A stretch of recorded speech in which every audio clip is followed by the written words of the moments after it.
With the YouTube adpocalypse still looming over many channels, if you want to support this one, check out my Teespring store for the latest merch.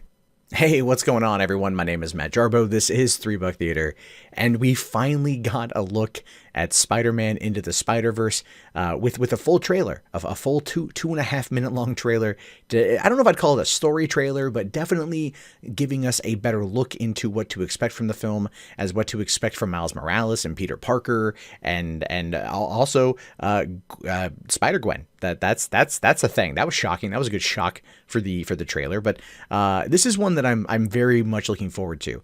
Obviously, with the inclusion of Phil Lord and Chris Miller, having Phil Lord written the screenplay, and these guys coming in to executive produce, especially given the work on Cloudy with a Chance of Meatballs, being the writers and directors of that, and the producers of Cloudy with a Chance of Meatballs 2, which I thought was fantastic. And then, of course, you've got, Lego Movie, and these guys know animation. They know how to tell good, compelling stories.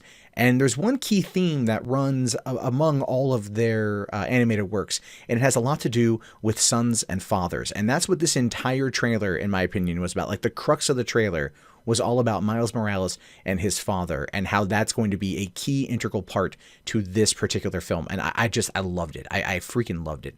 Now, if you don't quite know what I'm talking about in terms of their other works, Cloudy with a Chance of Meatballs was a lot about Flint Lockwood trying to impress his father, so it led him to create the machine, the food generator machine, the Flammenwerfer.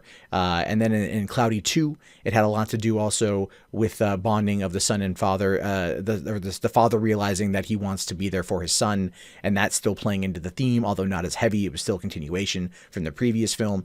You also had Lego Movie, where it was the son playing with his dad's toys and trying to connect with his father that way. And that's why his father was a manifestation of the bad guy, was because everything was perfect. It had to be in the perfect place. And here you've got Miles and his father. And there's a line that Peter says in this particular trailer, where he's talking about how you've got to pick one person to save, one person. And that one person, then when they cut over to a shot of Miles and his father, and they're hugging.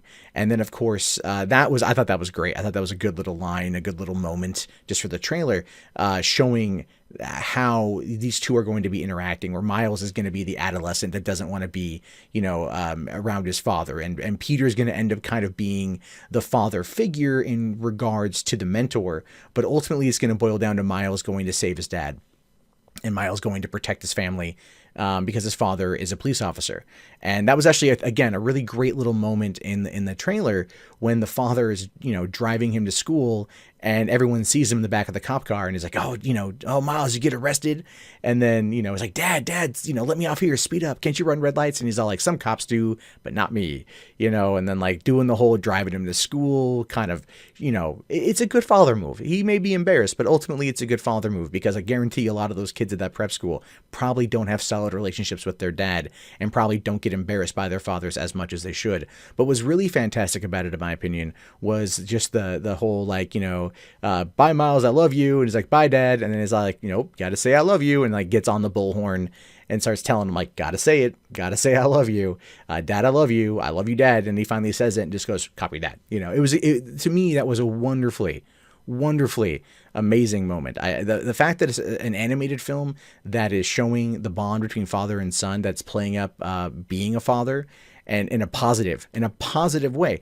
Again, like I said, with Cloudy 1 and Cloudy 2, it was about trying to impress your father, and then building a relationship. In Lego Movie, it was about seeking acceptance from your father, and also trying to bond a little bit there as well. Here is about a good dad who's just trying to protect his son, and maybe what they deal with in terms of clashing, I guess, in regards to him being a superhero, and also adolescence and things like that. That's going to be a big functional part of this particular story. And the more that I think about it, the more I get excited for it, because we don't see a lot of that. Fatherlessness is a big problem in our country, in our society, in our world as a whole. And as a result of that, we do need to see more positive father role models on the screen. We need to see more positive father-son relationships, and even father-daughter relationships, 100% having the family involved. And so if that is played up to any facet, I'm going to be very, very, very happy to see what they do with that. And I'm hoping that it's going to be a lot of fun. That being said, I really want to know what's going on with Peter Parker. Jake Johnson is voicing Peter Parker. So it's going to kind of be a slacker Parker. which I'm not too sure how I'm going to like that, because Peter always comes across as a bit on the hoity-toity side, and that's not a bad thing, but you know, the wholesomeness of Spider-Man, and here we've got this version of Spider-Man that, like, oh, do you have any money on you? I can't pay for this burger that I've already purchased and I'm halfway through eating. Doesn't really feel, I mean, it feels a little bit like Peter, but at the same time, it doesn't. And as for the villains that they've shown, I don't know who they are. I just don't know who they are. I don't recognize either of the two that we've seen. I'm sure somebody will fill me in, because I'm just not up to date. And I'm hoping that this movie does very well. This is going up against, you know, Mary Poppins in the Christmas time, and I don't give two flying shits about Mary Poppins, but I'm there, midnight show, 7 p.m. show with this. It's one that I can already tell that just the concept of it is going to very, very, very much play into how I feel, how I'm going to want to, like, you know, bring my daughter to these kind of films and spawn that kind of relationship. I also like that they did bring in Spider-Gwen. Haley Steinfeld is voicing her, and I think that's going to be very interesting to have her play a part, because they just canceled the Spider-Gwen comic at Marvel, so I don't quite know why that happened. If they're going to be introducing her into a movie, that is, unless they canceled it in order to tie her into something else, to bring her into a larger narrative, and then to give her another comic again. You know that these particular films and these particular properties are always kind of made in congruence with one another, so whatever the big long-term plan is, we're going to have to wait and see. But ultimately, I'm looking forward to this. I think the humor is going to be good. I like the line here at the end with Miles saying, like, you know, why are there so many spider people? And it's all like, save that for Comic-Con. And it's like, what's Comic-Con? And then, like, you know, rips him away. And I'm like, yep, that makes sense. Because, you know, I'm an avid Comic-Con goer. I've gone 18 times to San Diego. And so, yeah, I like the little humor that's intermixed. The visuals are amazing. This is going to be one to see in IMAX. This is going to be one to experience in the best possible format. And I can't wait for the next trailer to give us a bit more. I think Mahershala Ali is playing the father, and he's one of my favorite actors, so I just can't wait to see how that plays out.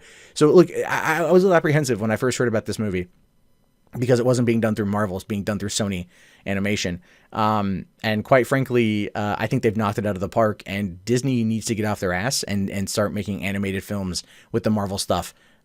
Because I think that's going to be a lot better for them in the long run. But Sony has produced some good animated films, and it looks like they've got a winner on their hands, and I will be there when it comes out this Christmas. But I want to know what you guys have to think about this. Do you think this looks good? Do you think this looks bad? Are you excited? Aren't you excited? Let me know in the comments below. My name is, of course, Matt Jarbo. This has been 3 Buck Theater. If you haven't already, please thumbs up the video, subscribe to the channel, check back often for more content from me. In fact, if you want to see more content or support the channel, patreon.com is a good way to do it. You can watch more videos like right now.